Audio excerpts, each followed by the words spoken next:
सगळ्यात महत्त्वाचं म्हणजे रोड चांगले झाल्यामुळे इमर्जन्सी पेशंट जो आहे तो लवकर मल्टी स्पेशालिटी हॉस्पिटलला पोहोचत आहे. काँग्रेसचं सरकार आणि भाजपचं सरकार याच्यामध्ये मूळ फरक आहे तो क्रेडिबिलिटी. गेल्या 10 वर्षात जे काही गोष्टी केल्या आणि पुढच्या काही एक्सपेक्टेशन असतील आपल्या, तर ते कोण करू शकतं? आपल्या ज्या काही समस्या आहेत त्या आपण धर्म आणि जात या अँगलनं बघायला लागलो. नेक्स्ट 5 इयर्समध्ये मी ॲज अ वोटर असं एक्सपेक्ट करतो की आपले नेतृत्व हे आपल्या निगडीत जे काही गोष्टी आहेत. देशभरात तिसऱ्या टप्प्याच्या लोकसभा निवडणुकांचा धुमाकूळ सुरू आहे. राज्यातलं राजकीय वातावरण देखील तितकंच तापलंय. मात्र काही स्थानिक पातळीवर काही सोशल इन्फ्लुएन्सर आपण ज्याला म्हणतो, बदलत्या सोशल मीडियाच्या जगात काही सोशल इन्फ्लुएन्सर असतात. मात्र त्याच ठिकाणी स्थानिक पातळीवर प्रत्येक जण आपापल्या परीनं आपापल्या आजूबाजूच्या लोकांना इन्फ्लुएन्स करत असतो. आणि याच टप्प्यात मी सध्या आहे धाराशिव जिल्ह्यामध्ये, ज्या ठिकाणी मॉर्निंग वॉकसाठी ही सगळी मंडळी या ठिकाणी एकत्र जमली आहे. यामध्ये डॉक्टर्स आहेत, व्यापारी आहेत, काही कॉन्ट्रॅक्ट्स आहेत, शिक्षण क्षेत्रात काम करणारे लोक आहेत. मुळात ही मंडळी कधीही कोणाच्या प्रचार सभेला खास करून जात नाही, थेटपणे प्रत्यक्ष प्रचारात कधी उतरत नाही. मात्र यांचं मत आणि यांच्यामुळं लोकांची मतं ही नक्कीच बदलत असतात. थेट आपण त्यांच्याशी बोलणार आहोत. आपल्यासोबत सुरुवात थेट प्रतापराव मोरे यांच्यासोबत करूया. प्रतापराव, गेल्या अनेक वर्षांपासून राजकीय क्षेत्रातही तुमचा वावर आहे, कामही तसंच आहे. सध्याची लोकसभा निवडणूक कशी बघताय? कारण ज्या पद्धतीनं प्रचाराचा पॅटर्न बदललाय, याचबरोबर गणितं बदलली आहेत, काय बघताय गणित? सध्याची राजकीय परिस्थिती पाहता काँग्रेस या पक्षावर पाठीमागं वारसदारांचा सगळा आरोप होता. पण या इलेक्शनमध्ये असं पाहतोय की जवळपास जे मोठे मोठे नेते त्यांचेच वारस आमच्या परिसरातल्या भागामध्ये, नगर असेल, धाराशिव असेल, तुमचं कोल्हापूर असेल, या ठिकाणी वारसदारांचीच मुलं परत परत या ह्याच्यामध्ये येतात. म्हणजे काँग्रेस आणि भाजप याच्यामधला नेमका फरक काय हे जनतेला आता दिसू लागलेलं आहे. आणि हे जे सगळे दुसरं वातावरण चालू आहे की सध्याच्या परिस्थितीला खासदारकीला जे लोक उभारत आहेत त्या लोकांचे जे प्रश्न आहेत, आज आपण तुम्ही आमची बाईट घ्यायला ज्या ग्राउंडवर आलात, आमच्या कळमचं दुर्दैव एवढं आहे, आम्ही शिक्षण वर्षी ज्ञानदेव मोहेकर महाविद्यालयाच्या ग्राउंडवर आलेलो आहोत. आमच्या कळममध्ये एकही क्रीडा संकुल नाही. या 2 वर्षामध्ये आमचे आमदार, इथले स्थानिक आमदार असतील किंवा इथले काही पालकमंत्री असतील, त्यांनी काय थोडाफार निधी देऊन आता म्हणजे आम्ही ज्या वेळेस शाळेत होतो त्यावेळेस क्रीडा संकुल मंजूर झालंय आणि आता क्रीडा संकुल आमच्या वापरात येतंय. म्हणजे एवढी परिस्थिती आहे ह्या आमच्या मतदारसंघामध्ये. डॉक्टर अभिजित जाधव आपल्यासोबत. अभिजितजी, जवळपास आधी वडील आणि आता तुम्ही सगळे भाऊ, 2-3 पिढ्यांचा हा वैद्यक क्षेत्रातली तुमची सेवा आहे. कसं बघताय वैद्यक क्षेत्राला बदललेलं? आणि तुम्ही देशभरात देखील फिरत असता, देशाबाहेर फिरत असता, काही बदललंय आधी आणि आतामध्ये? खूप फरक आहे पहिल्या वैद्यकीय सेवेमध्ये आणि आजच्या वैद्यकीय सेवेमध्ये. पहिल्या काळामध्ये अवेलेबिलिटी कमी असायची, मेडिसिन्स मिळायचं नाही. आज जर विचार केला तर गव्हर्नमेंट हॉस्पिटलमध्ये सुद्धा खूप चांगली व्यवस्था झालेली आहे. कोरोनाच्या काळामध्ये बऱ्याच ठिकाणी ऑक्सिजन तयार करायचे सेंटर उपलब्ध झालेले आहेत, त्याच्यामुळे पण खूप सुविधा झाली. आणि कळमचे ग्रामीण रुग्णालयाला 100 बेडचं हॉस्पिटल पण मंजूर झालेलं आहे. असं बघता पाहता की आपण खूप काही सुधारणा करत चाललेलो आहे आणि ही काळाची गरज आहे. हे स्थानिक मुद्दे तुम्ही सांगताय आवर्जून नक्कीच, पण मित्रमंडळी खूप वैद्यक क्षेत्रात असेल, महाराष्ट्रात असेल, महाराष्ट्राबाहेर असेल, एकंदरीत बदललेला हा ऑरा कसा बघताय? म्हणजे एकदम डेव्हलपमेंट तर खूप छान आहे. सगळ्यात महत्त्वाचं म्हणजे रोड चांगले झाल्यामुळे इमर्जन्सी पेशंट जो आहे तो लवकर मल्टी स्पेशालिटी हॉस्पिटलला पोहोचत आहे, त्याच्यामुळे त्याचे जीव वाचत आहेत. तोही खूप महत्त्वाचा मुद्दा आहे. रोडचा मुद्दा सगळ्यात जास्त महत्त्वाचा आमच्या हॉस्पिटलनुसार आहे की अँब्युलन्सला जो वेळ पहिला लागायचा, कळमून लातूरला जायला जे 2 तास लागायचे, आज 50 मिनिटात पेशंट जातो. तर तो जीव वाचतो आणि तो सांगतो आवर्जून की सर मी व्यवस्थित आहे. आता स्थानिक व्यापारी होनराव आपल्यासोबत आहेत. गेल्या अनेक वर्षांपासूनचा व्यापार आहे. जिल्ह्यापुरतं बोलत नाही आम्ही, फक्त ओव्हरऑल सगळ्याच पट्टा बघितला. काय बदल वाटतोय व्यापारी क्षेत्रात? आधी चांगलं होतं, आता चांगलं आहे? आता चांगलं आहे, पण सगळ्यात महत्वाचा मुद्दा की आमच्या कळंब शहरामध्ये किंवा सर आता म्हणल्याप्रमाणे की बाबा आमचं कळंब शहराचं दुर्दैव आहे की आमच्या शहराला आम्हाला नेताच भेटलेला नाही अजून. की बाबा आमदार खासदार आतापर्यंत जेवढे आहेत प्रत्येकांना मी ही गोष्ट सांगत आलेलो आहे की आमच्या कळंबकरांसाठी ग्राउंड उपलब्ध करून द्या, एखादं शाळा द्या, एखादं हे द्या. आता डॉक्टर साहेब म्हणले की बाबा की 100 बेडचं रुग्णालय इथं झालंय कळंब शहरामध्ये. शहराला आमचं वाली नाही, कोणच वाली नाही. आणि डॉक्टर साहेब म्हणले 100 बेड झाल्यामुळे आमचे रुग्ण हे लवकर वाचत आहेत, लवकर पोहोचत आहेत. पण आजपर्यंत कळंबचा इतिहास आहे की अंबाजोगाई रेफर अजून सुटलेलं नाही. आमच्या कळंबच्या रुग्णालयात गेले की अंबाजोगाई रेफर ही सुधारणा अजून सुद्धा होत नाहीये. त्यामुळे शहराकडं, आमच्या गावाकडं, आमच्या कळमकराकडं येणारे आमदार खासदारांनी तर लक्ष द्यावं, एवढी विनंती. 2 प्रश्न आहेत. आधी फार्मा इंडस्ट्रीबद्दल बोलेल. गेल्या अनेक वर्षात तुमचं तिथलं काम आहे. मागच्या 10 वर्षातला टप्पा बघितला, खासदारकीला वोट देताना या क्षेत्रात काय बदल सांगाल? काही फायदा झालाय, नुकसान झालंय, तोटा झाले, येत्या काळातलं काय असेल? फार्मा सेक्टर बद्दल बोलायचं झालं तर जो ड्रग अँड कॉस्मेटिक ऍक्ट आहे 1948चा, त्यामध्ये थोडासा बदल हवा आहे. काही चेंजेस गरजेचे आहेत व्यवसायाच्या दृष्टीने. फारसे बदल नाही आहेत, छोटे छोटे मायनर चेंजेस आहेत रेग्युलेटरी, ते केंद्र सरकारने करायला पाहिजे. राज्यातला जर बदल बघितला तर आधीचं सरकार, आत्ताचं सरकार, खास करून महाविकास आघाडी, महायुती, हे सगळी ज्या खिचडीमध्ये लोकसभा म्हणून कसं बघताय? आताचं सरकार, काँग्रेसचं सरकार आणि भाजपचं सरकार याच्यामध्ये मूळ फरक आहे तो क्रेडिबिलिटीचा. काँग्रेसच्या सरकारमध्ये क्रेडिबिलिटी नव्हती आणि भाजप सरकारवर आरोप होतो की ह्या योजना काँग्रेसच्याच आहेत, पण काँग्रेसच्याच योजना घेऊन भाजपने त्याचं रूपांतर चळवळीत केलं. उदाहरणार्थ असेल प्रधानमंत्री आवास योजना असेल, स्वच्छ भारत असेल, हे आज घंटागाडी आपल्या घरापर्यंत येते. हे चित्र 2014 अगोदर नव्हतं. प्रत्येक योजना लोकांपर्यंत पोहोचवली.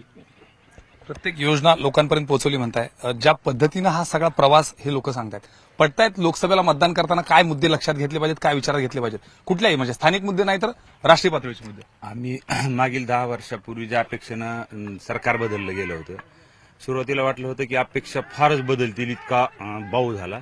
त्या पद्धतीने तेवढं काही बदल झालेला दिसत नाही. एक रोड सोडले तर ह्यांना सांगण्यासारखं वाटतच नाही की काही केलंय असं आम्हाला. काय अपेक्षा आहे तुमची त्याच्यावर? अपेक्षा म्हणजे विकास झाला पाहिजे. जे आता जे सांगितलं ग्राउंड लेवलचे सुद्धा विषय जे आहेत, समजा रोजगाराला पाहिजे असं चालू आहे विषय. कुठंच रोजगार नाही, काहीच नाही. मराठवाडा या बाबतीत काय मागच राहिला असं वाटतं? नक्कीच.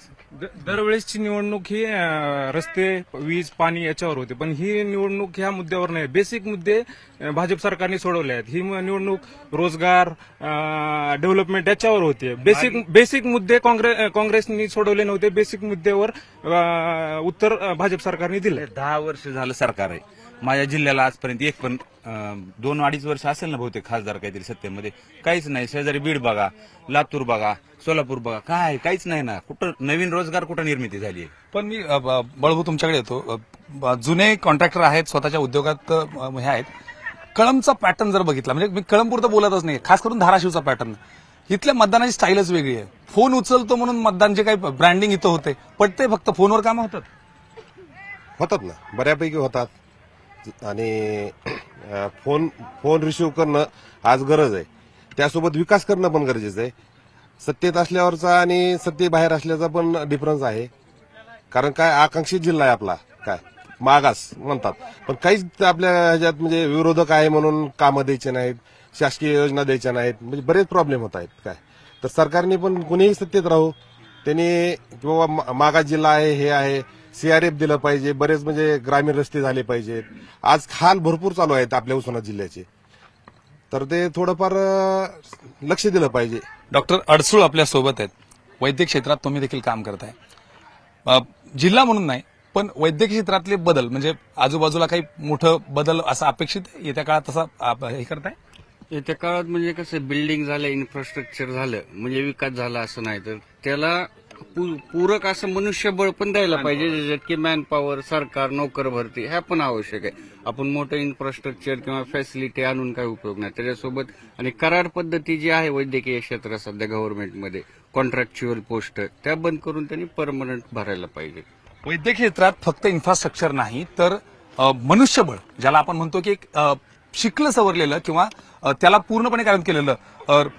देशमुख जे आपल्या सोबत आहेत, फक्त जिल्ह्यापुरतं मी मर्यादित राहत नाहीये, तुम्ही देशभरात फिरत असता. काय बदल अपेक्षित वाटतोय मतदान करताना, खास करून लोकसभेला मतदान करताना कुठले मुद्दे विचारात घेतले पाहिजे? आज आता इतके दिवस झालं देशाचे पंतप्रधान महाराष्ट्रामध्ये फिरतायत. महाराष्ट्रामधला सध्याचा ज्वलंत प्रश्न हा मराठा आरक्षणाचा आहे. पण इतक्या सभा झाल्या, प्रत्येक जिल्ह्याला जवळपास सभा आहे, काही जिल्ह्यात 2दा सभा झाल्या, पण पंतप्रधानांनी या मराठा आरक्षणावर एक चकार शब्दही काढलेला नाही.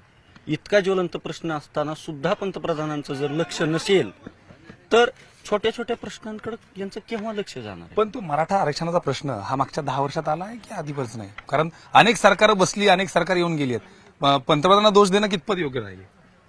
आमचं मत असं आहे की आता ज्यावेळी हा प्रश्न ऐरणीवर आलाय आणि प्रश्न सुटण्याच्या मार्गावर आहे, अशा वेळी पंतप्रधानांनी स्वतः लक्ष घालून जर समजा या प्रश्नाकडे प्राधान्यक्रमानं लक्ष दिलं तर समाजामधली तेढ, धर्माधर्मामधली तेढ कुठंतरी संपुष्टात येण्यास मदत होणार आहे. कारण आपण जसं पाहतोय तर नो विजन ओनली रिलिजन या विषयावरच पंतप्रधान आणि त्यांचे पूर्ण मंत्रिमंडळ, पक्ष, त्यांच्या संलग्न असलेल्या संघटना या काम करताना दिसतात. शामराव, मराठा आरक्षणाचा मुद्दा हे मांडतायत. असं वाटतंय की आरक्षण समजा दिलं, 10% दिले, ते टिकेल न टिकेल तो नंतरचा मुद्दा. आरक्षण दिलेल्या सगळ्यांना नोकऱ्या लागतील असं वाटतं? नाही लागणार. ते तर टॅलेंटनुसारच लागायला पाहिजेत आणि शासनानं त्याच्यावर जास्त फोकस करूनच काम केलं पाहिजे. आरक्षण हा नोकरीत मुद्दा नाही राहिला पाहिजे. नाही, आरक्षण हा नोकरीत मुद्दा शिक्षणात योग्य आहे. नोकरीसाठी टॅलेंटच वापरलं पाहिजे. 2 विरोधाभास आहे याच्यामध्ये की आरक्षण मागितल्यानंतर जो अंदाज वारंवार लावतात की सगळ्या नोकऱ्या लागतील, कुठेतरी मराठा तरुणांना फसवणूक असं म्हणता येईल, कारण ज्या पद्धतीनं त्याचा प्रचार होतोय. नक्कीच. आपण शिक्षण क्षेत्रात नरहिरे यांचं मोठं काम आहे. सर, शहरात देखील बऱ्याच तुम्ही म्हणजे आम्ही ज्या भागात वाढलो, ज्या ठिकाणी असं काही इन्फ्रास्ट्रक्चर पाहायला मिळालं नव्हतं, मोठं काम आहे. या क्षेत्राला कसं बघताय तुम्ही?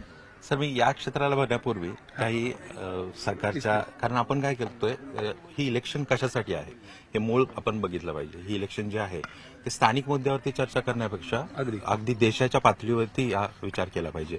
गेल्या 10 वर्षात सरकारने कोणती कामं केली त्याच्यावरती पण लक्षात घेतली पाहिजे. जे बोलण्यासारखी जे आहेत की इकॉनॉमिक रिफॉर्म्स केले, ज्याच्यामुळे जीएसटी आलं, नंतर जनधन योजना केली, ज्याच्यामध्ये डिजिटलायझेशन केलं, इन्फ्रास्ट्रक्चर डेव्हलपमेंट केलं, जिथं रोड्स झाली, जसं सरांनी सांगितलं की रोड झाली, स्वच्छता अभियान केली, ज्याच्यामध्ये सरांनी मगाशी सांगितलं की स्वच्छता अभियान घरी गोष्टी आल्या, डायरेक्ट बेनिफिट्स आले. ह्या गोष्टी तर केल्याच. महत्वाचं म्हणजे गरिबांसाठी आयुष्यमान योजना जी केली, ज्याच्यामध्ये कोणी घरचं एक्सपायर झालं, करता पुरुष तर त्याच्याकडे 2 लाखाचा त्याला इन्शुरन्स मिळतो. त्याबरोबर मी सांगेल माझ्या ह्याच्यामध्ये की शिक्षण जे आहे त्याच्यामध्ये एनईपी 2020 त्यांनी लागू केलं, जे की गेल्या 20-25 वर्षापासून ते पाठीमागे राहिले होतं. त्याच्यामुळे तुम्ही जो मुद्दा सांगा थोडंसं उलगडून सांगा, म्हणजे त्या भाषेत म्हणण्यापेक्षा सोप्या भाषेत काही अजून त्या निर्णयाचा काय फायदा होईल? त्या निर्णयाचा फायदा हा होतो की जो शिक्षण पद्धती आपण घेत होतो, जे पुस्तकातून शिकत होतो आणि तेच शिक्षण येत होतं, आणि जेव्हा आपण बाहेर जात होतो, बाहेर गेल्यानंतर आपल्याला कळत होतं की बाबा हे शिक्षण वेगळंच आहे. जेव्हा मी पण परदेशात गेलो तेव्हा मला कळलं की आपण जे शिक्षण घेतो ते वेगळंच आहे. मग तसं शिक्षण घ्यायचं असेल तर शिक्षणाचं डिजिटायझेशन झालं पाहिजे. दुसरे देश शिक्षणात कसं बदल करतात ते आलं पाहिजे. डिजिटायझेशन झाल्यामुळे काय झालं की ग्लोबल एज्युकेशन ते तुमच्या दारात आलंय. म्हणजे आज जगातला तो US मधला विद्यार्थी किंवा फिनलँड मधला विद्यार्थी जो शिकतो ते आज तुमच्याकडे आहे. तुम्ही जर आज माझ्या शाळेला भेट दिली तर शाळेमध्ये तुम्हाला आज आमची 6वी, 7वी, 8वीची मुलं रोबोट बनवताना बघतील, AI शिकतायत. तर हे तुम्हाला आज हे शक्य झालं. थोडक्यात ऍडव्हान्स टेक्नॉलॉजी आणि व्यवहारी शिक्षणावर जास्त भर द्यायचा आहे. व्यवहारी शिक्षणापेक्षा ओव्हरऑल म्हणजे होलिस्टिक डेव्हलपमेंट. तुम्ही असं म्हणाल की 360 डेव्हलपमेंट, फक्त पुस्तकातनं विकास न होता त्याच्या गुणाचा विकास झाला पाहिजे, त्याच्या अंगात काय गुण आहेत त्याचा विकास झाला पाहिजे. हे एनईपी 2020 मध्ये सांगितलेलं आहे. लोकसभेला मतदान करताना स्थानिक मुद्दे तर आलेच, पण कुठल्या राष्ट्रीय मुद्द्यांवर मतदान केलं पाहिजे? राष्ट्रीय मुद्द्यावरती हे बघितलं पाहिजे की गेल्या 10 वर्षात जे काही गोष्टी केल्या आणि पुढच्या काही एक्सपेक्टेशन असतील आपल्या, तर ते कोण करू शकतं, म्हणजे कोणतं सरकार करू शकतं. हा सगळ्यांनी, मी इथं कुणाचं नाव घेण्यापेक्षा सगळ्यांना माहिती की हे जर आपले हे गोल असतील आपले, किंवा हे 10 वर्षाचे स्थानिक मुद्दे बाजूला काढून जर देशाचे मुद्दे आपण घेतले लक्षामध्ये, तर हे कोण करू शकतं हे सगळे डोळे झाकून सुद्धा सांगू शकतात. आम्ही भक्त लोक तर सांगूच, पण न भक्त असलेली पण लोक सांगू शकतात. मुद्दा भक्त लोकांचा खूप चांगला मांडलेला आहे. लोढा आपल्या सोबत आहेत. गेल्या अनेक वर्षात तुमच्या वडिलांपासून त्या पिढ्यांचा एक व्यवसाय आहे, उद्योगधंद्यानं तुम्ही जात. टॅक्स स्लॅबचा अनेकदा काही लोकांना विरोध आहे, काही लोकांनी त्याचा हे दाखवलं. तुम्ही टॅक्स स्लॅबला कसं बघताय? फायदा झाला व्यापाऱ्यांना त्याचं गणित बसलं? हा, नक्कीच फायदा आहे. पहिल्यांदा ट्रान्सपरन्सी एवढी नव्हती, फिजिकल फॉर्मेशन होते, सगळं सरांनी सांगितलं तसं डिजिटलायझेशन आलं. नोटा म्हणजे जे व्यवहार आपले कॅशमधले व्हायचे ते सगळे ऑनलाईनवर आलेत.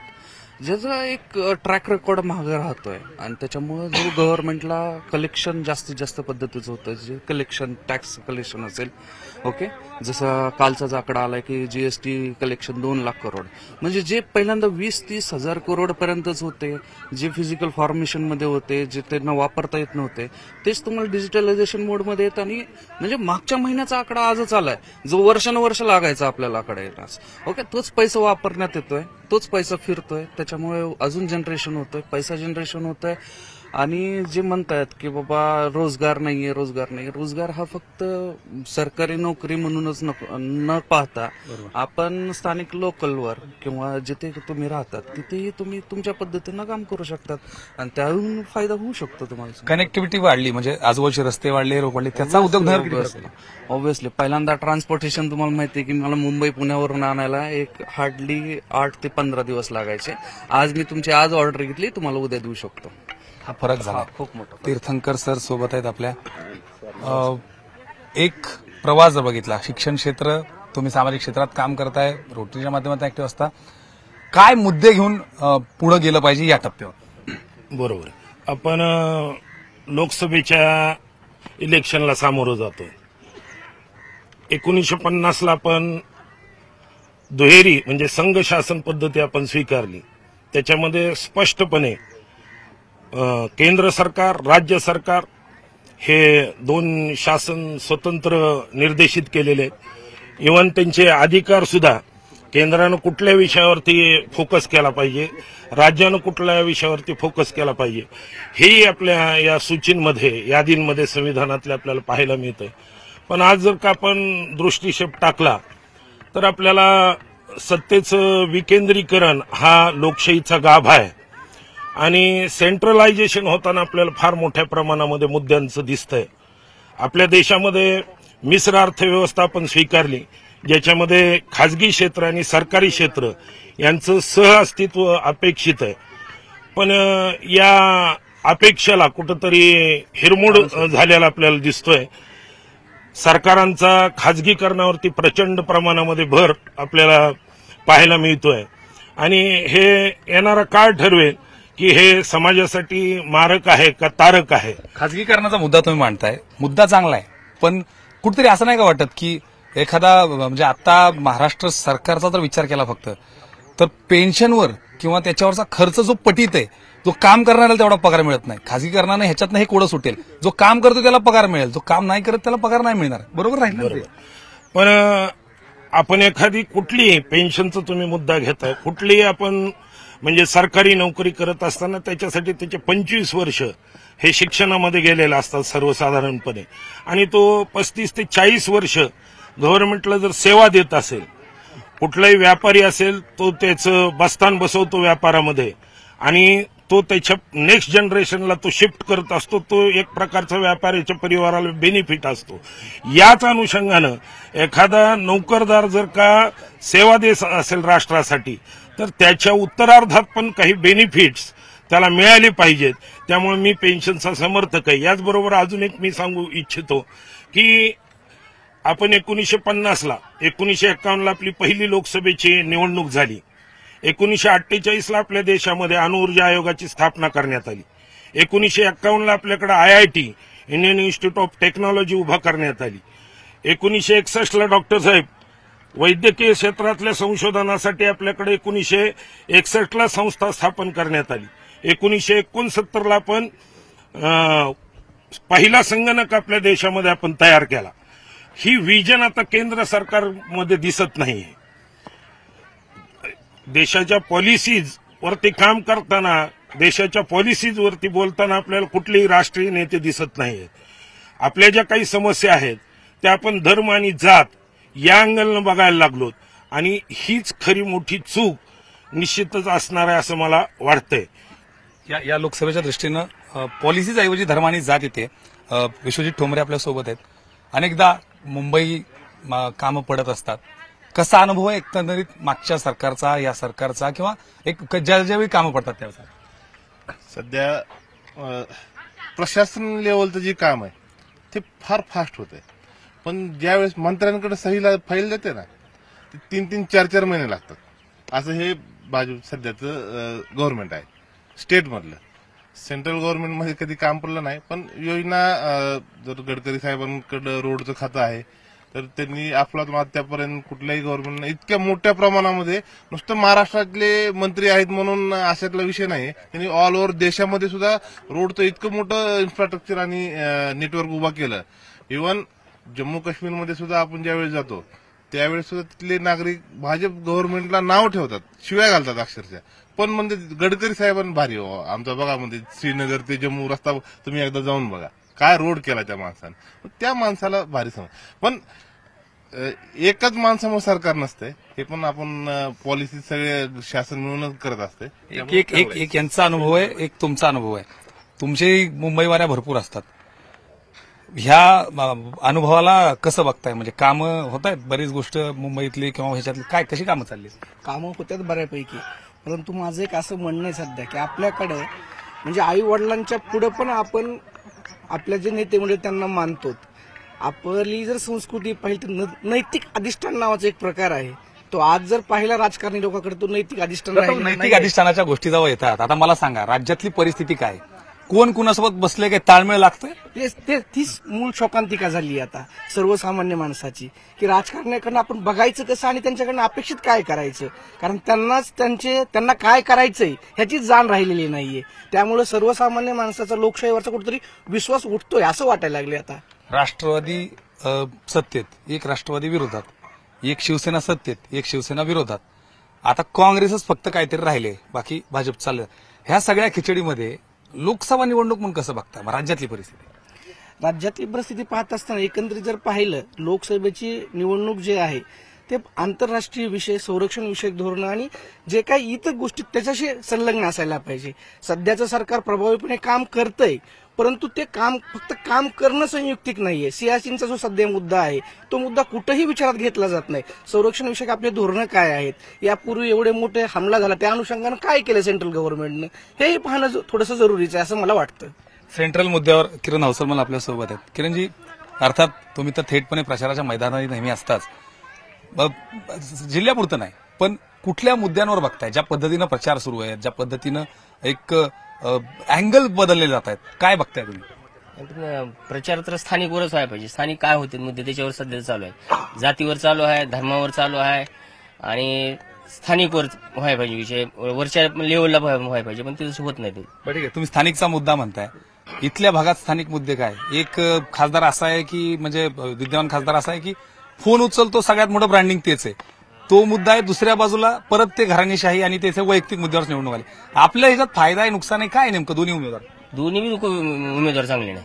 हे घराणेशाही यांची दोघांची भाऊभाऊकीची भांडणं इथं येईल, काय नाही यांचं दोघांच विकास नाही, काय नाही. बस स्टँडचं बघा, बस स्टँडचं बघितलं तर दुनियाची घाण आहे, खेळाचं ग्राउंड नाही, पाण्याची सोय नाही, इथं एकदम बेकार परिस्थिती आहे इथली, काही सुद्धा वेळ नाही. डॉक्टर संजय देवडाजी आपल्यासोबत आहेत. बऱ्या अनेक वर्षात तुम्ही व्यापारात आहात, ह्या सगळ्या क्षेत्रात, खास करून ज्यावेळेस आम्ही बघतो की ज्या ठिकाणी सोन्याचा व्यापार वगैरे सगळं, काय बदल दिसतोय? कारण तुमचा व्यापार फक्त शहरापुरता का मर्यादित नाही, बऱ्याच ठिकाणी हे सगळं काय बदल दिसतोय? ऍक्च्युअली हे मी आर्यन ज्वेलर्स म्हणून आपलं सोने चांदीचं काम आहे. ऍक्च्युअली हा 25 ते 30 वर्षात ह्या धंद्यामध्ये आहे, पण ही धंदा सुरुवात केल्यापासून आत्ताची जी धंद्यामध्ये चेंजेस आहे ना, ह्या 4-5 वर्षात अफलातून चेंजेस झालेले आहेत. गव्हर्नमेंटनी जी हॉलमार्किंग सिस्टम आणि HUID सिस्टम जी आणलेली आहे सेंट्रल गव्हर्नमेंटनी, हा याच्यामध्ये शेवटच्या ग्राहकापर्यंतचा फायदा आहे. त्याला करेक्ट वस्तू त्या टनच्याप्रमाणे आणि थर्ड आई एक बसवलेली असती. आम्ही जी दागिने विकतो ती एक एक्स पार्टीला चेक करायची परमिशन आहे, म्हणजे तो थर्ड आईमुळं त्या दागिनेचा करेक्ट व्हॅल्युएबल गोल्ड त्या व्यक्तीला जातो. अगोदर ह्याच्यामध्ये डाग आणि बाकीचं सगळं ही असायचं, खूप हलक्या पद्धतीचं सोनं मार्केटमध्ये फिरायचं आणि ती परत रिपीट यायचं. पण आता खूप मोठी सुधारणा ही अफलातून चेंजेस आहे. म्हणजे आपण आज जागतिक पातळीवर दुबई बाकीची जी कंट्री आहेत त्या लेवलला येऊन बसलो आणि त्याचे सोन्याची क्वालिटी आपल्या इंडियाची सोन्याची क्वालिटी एकसारखी झाली. ह्याच्यामध्ये हा खूप मोठे चेंजेस आहे. प्रत्येक घरात जे आता सोनं जातोय ते क्वालिटीचा हॉलमार्किंगचा सोनं जातोय. आणि ह्याच्यामध्ये धंद्यामध्ये तर काहीच म्हणजे अफलातून चेंजेस आहे. जीएसटी कलेक्शनमध्ये फार सोपं झालेलं सिस्टम आहे, त्यात काही प्रॉब्लेम नाहीये. खूप सुंदर पद्धतीने काम चालू आहे. आणि विशेष म्हणजे अजून एक सांगायचं राहिलो की माझं नेटिव्ह प्लेस, मी MP मध्ये राहत होतो अगोदर. माझं शिक्षण एमपी मध्ये झालेलं आहे. एमपी मध्ये फिरताना आत्ता परवा मी एकदा दोन महिने अगोदर मी लग्नाला नागपूरला गेलो. ती जुनी कल्पना होती की आपल्याला अजून 15 तास लागायचे, पण मी 5.5 तासात आपल्या घर ते नागपूरला पोहोचलोय. म्हणजे हा जी चेंजेस आहे ना, ही मागच्या 50 वर्षात कधी काही झालेलं नाहीये. त्यांची ही होती, नियोजन होते, त्यांची स्कीम्स होती, पण इम्प्लिमेंट जी झाले ते 10 वर्षात खूप अफलातून चेंजेस आहे त्याच्यात. आणि ही जी मुद्दे आहेत, ही जी इलेक्शन असतात खासदारकीचे, ही लोकल पातळीवर हा विषय नसायलाच पाहिजे. हा राष्ट्रीय मुद्द्यावर इलेक्शन असायला पाहिजे.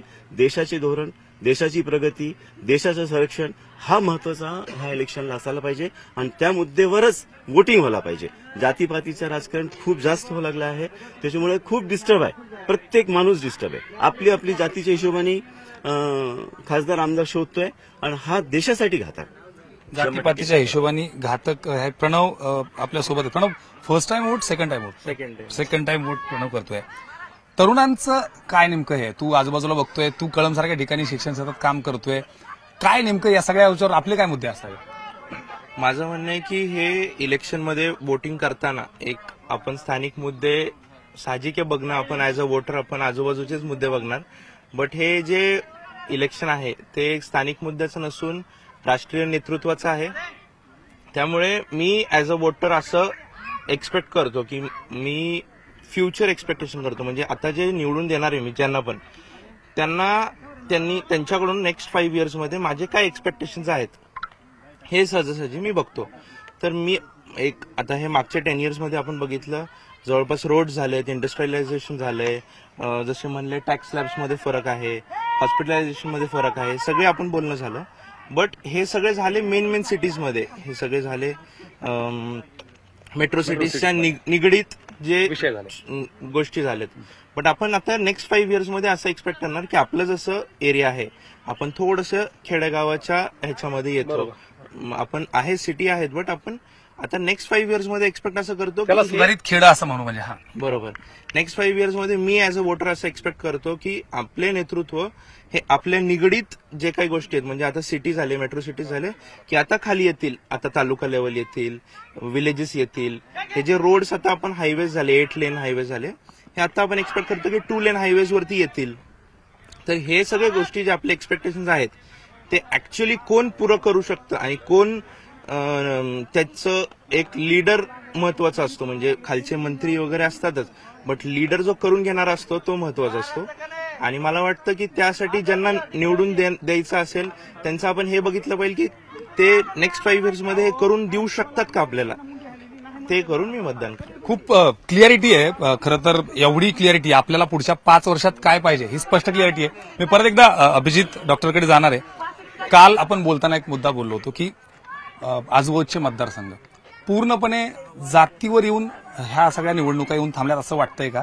कारण काल परवा शरद पवार यांनी केलेलं विधान असेल, बीडची रंगत असेल, उस्मानाबाद असेल, हे सगळं आजूबाजूला जातीपातीवरून थांबलं, सगळे विषय बाजूला ठेवून. हो, एकदम बरोबर आहे धुरी साहेब तुमचं. प्रत्येक जण हा जातीवरच बोलतोय सध्या. ओबीसी त्यांचं बोलताय, मराठा समाजाबद्दलच बोलताय. आणि जे काही शरद पवारांनी वाक्य वापरलं की खालच्या जातीचं, असे कुठलीही जात खालची नाही आणि वरची नाही. आपण सगळे मनुष्य आहोत, मानव आहोत, हे आपण विसरत चाललेलो आहोत. ही खूप चुकीची गोष्ट आहे.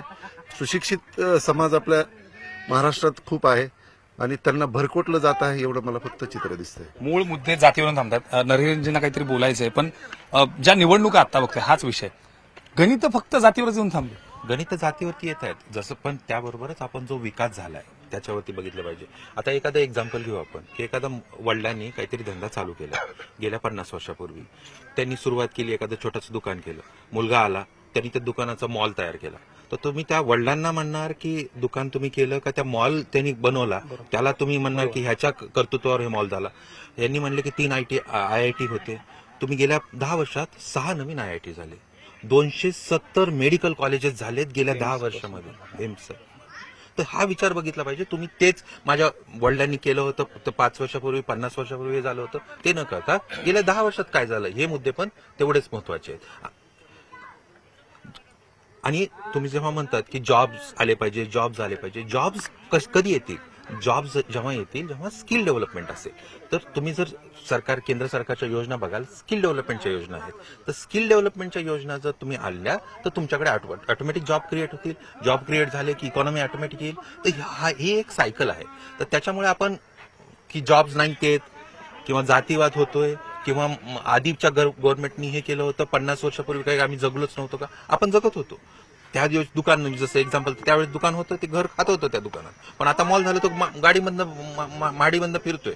तर मग हा बदल पण आपण लक्षात घेतला पाहिजे आणि तो कोण करू शकतं त्याला खरंच त्याला म्हणजे त्याचं काय म्हणतो स्वागत केलं पाहिजे किंवा सरांनी उल्लेख केला की खाजगीकरणाचा. खाजगीकरण हे अत्यावश्यक आहे आणि government has no business to be in the business. आणि त्यामुळे सरकारचा एक हात सगळ्यांना रोजगार देऊ शकणार नाही, पण खाजगीकरणातून हजारो हात करोडो लोकांना रोजगार देऊ शकतील. आणि 1992ला खाजगीकरणाची सुरुवात झाली, काँग्रेस सरकारनेच केली. ह्या सरकारला दोष देऊन उपयोग नाही. डिसइन्व्हेस्टमेंट ही पॉलिसी कंटिन्युअस आहे आणि ती चालूच राहणार आहे. कुठलंही सरकार आलं तरी डिसइन्व्हेस्टमेंट होणारच आहे. कुठलंही सरकार आलं तरी ती डिसइन्व्हेस्टमेंट होणार आहे. याला उत्तर द्यायचंय कदाचित. हा, आता माझे काही मित्र बोलले की मला तर वाटत नाही की 6 IITs आल्यात म्हणून. मी मगाशी बोललो की मिश्र अर्थव्यवस्था आहे, याच्यामध्ये सरकारी क्षेत्र आणि खाजगी क्षेत्र यांचं सहअस्तित्व आहे आणि खाजगीकरणाला माझाही विरोध नाहीये. पण खाजगीकरणाला जो वाव मिळतोय तो वाव सहकार क्षेत्राला मिळतोय का? आज माझ्या जिल्ह्यातले साखर कारखाने जे पूर्वी सहकारी होते ते पूर्णतः खाजगी झालेले आपल्याला दिसत आहेत. इथं माझे बरेचसे व्यापारी मित्र आहेत, पण ते राजकारण्यानेच एकमेकांना विकले, एकमेकांना येस ॲब्सोल्युटली. मी कुठल्या पक्षाचं सरकार म्हणून काय, सरकार म्हणून हेच पाहणं गरजेचं आहे की आज म्हणजे खाजगीकरण हे तर पूर्वीपासून आपण स्वीकारलं 1950 पासून, त्यात काही दुमतच नाही. त्याचं अस्तित्व असणं हे सुद्धा देशाच्या प्रगतीसाठी आवश्यक आहे. म्हणूनच आपल्या सुरुवातीच्या सरकारनं ते स्वीकारलंय धोरण म्हणून. पण त्या खाजगीकरणाला वाव देण्यामध्ये तुम्ही सरकारी क्षेत्र मोडीत काढणं हे कितपत योग्य आहे? आज तुम्ही पाहताय की नवोदय सारखी विद्यालय जी आहेत ती जिल्ह्याला एक 25-30 काय 50 वर्षापूर्वी झाली का? तालुका पातळीवरती ती झाली नाही. या MIDC इथून आपण एक 500 फुटावर बघितलं. MIDCचे बोर्ड मी हाफचड्डीत असताना पासून बघतोय. इथं का बरं मग तालुका स्तरावरती उद्योग आले नाहीत? माझा जिल्हा आकांक्षित जिल्ह्यांमध्ये येतो. माझा जिल्हा जो काही आहे तो आकांक्षित जिल्ह्यामध्ये येतो. मी फक्त हे ऐकलंय की उद्योजकांना इथं सबसिडीज मिळतात. रिसोर्सेस संसाधन हा मनुष्य सुद्धा आहे. मग इथल्या मुलांच्या डेव्हलपमेंटसाठी का बरं सरकार प्रयत्न करत नाहीये? बरोबर आहे, फक्त उद्योग व्यापार याला चालना देणं तर ही उत्तम गोष्ट आहे, पण इतर जे काही तुमच्याकडे साधनं आहेत त्या साधनांच्या विकासासाठी भारत सरकारनं आणि त्याच्या आपल्या इथल्या प्रतिनिधीनं प्रयत्न करणं हे अत्यंत आवश्यक आहे. असं 5 वर्षात काय केलं का इथल्या प्रतिनिधी? यस, 5 वर्षात केलं नाही असं मी म्हणणार नाही. प्रत्येक प्रतिनिधी आपल्या आपल्या परीनं निश्चितच आपल्या भागाचा विकास करण्यासाठी प्रयत्न करत असतो. तो यांनीही केलाय. गव्हर्नमेंटमध्ये ते भारत सरकारच्या ह्याच्यात ते 2-2.5 वर्ष होते, नंतर नव्हते. आजकाल सरकार सुद्धा प्रतिनिधी म्हणून प्रतिनिधीकडे पाहत नाहीत, तो कुणाचा हे पाहिलं जातं आणि नंतर त्याला विकासासाठी निधी उपलब्ध करून दिला जातो. कोणाचा प्रतिनिधी म्हणून पाहिलं जातं. खरं तर हा अगदी सकाळी सकाळी झालेला बौद्धिक कट्टा. इथं व्यापारी होता, डॉक्टर होते, शिक्षक होते, शिक्षण क्षेत्रात काम करणारे लोक होती. एकंदरीत जर बघितलं मुद्दे अनेक आहेत, मात्र चर्चा पुन्हा तीच की या तापलेल्या राजकीय वातावरणात प्रचाराचे मुद्दे नाही तर मतदानाचे मुद्दे कुठले असावेत आणि कुठल्या टप्प्यावर एका सर्वसामान्य नागरिकानं मतदान करावं यासाठीच आजचा हा विशेष वृत्तांत.